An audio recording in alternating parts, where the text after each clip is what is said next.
this school and my topic is human heart.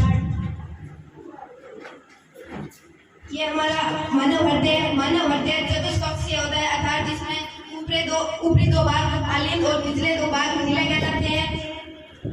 मानव हृदय उत्पत्ति में मेसोडर्मल होता है, अर्थात भ्रूण के मध्य स्तर से इसकी उत्पत्ति होती है।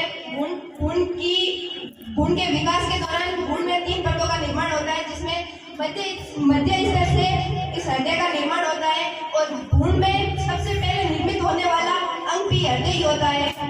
और हृदय का सबसे बड़ा अंग होता है वो पाया नीला होता है और हृदय का सबसे छोटा अंग होता है वो पाया दालिंद होता है।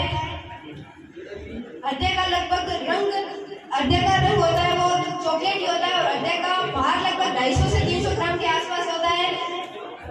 हृदय में जो फेफड़ों से जो ऑक्सीजन प्राप्त होता है वो बाह्य नीले में फुफ्फुस से शिरा के द्वारा बाह्य आलिंद में आता है। वहाँ पर ट्यूबुलिन या कपाट के द्वारा बाह्य नीले में प्रवेश करता है। वहाँ से बाह्य नीले से मां धमनी के द्वारा वो हमारे शरीर में जाता है और हमारे शरीर में जो डीऑक्सीजनित रक्त होता है वो सीधे हृदय में नहीं आकर हमारे शरीर के अन्य भाग जैसे यकृत और किडनी से होकर आता है, क्योंकि हमारे शरीर में जो हानिकारक पदार्थ होते हैं वो अगर हृदय में आ जाते हैं तो हृदय को उससे कुछ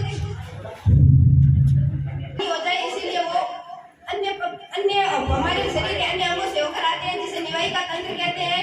और उसके बाद जो डीऑक्सीजनित रक्त CO2 युक्त होता है वो अग्रमा शिरा जो हमारे शरीर के उतले हिस्से से जो अशुद्ध रक्त होता है उसे लाती है, और जो पश्चिमा शिरा जो हमारे हृदय के निचले भागों से अशुद्ध रक्त को दाएं आलिंद में प्रवेश कराती है। दाएं आलिंद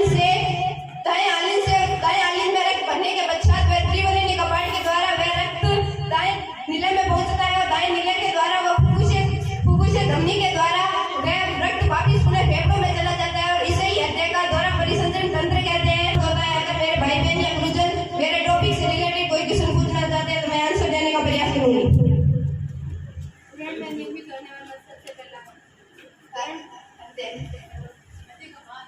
250 से 300 ग्राम।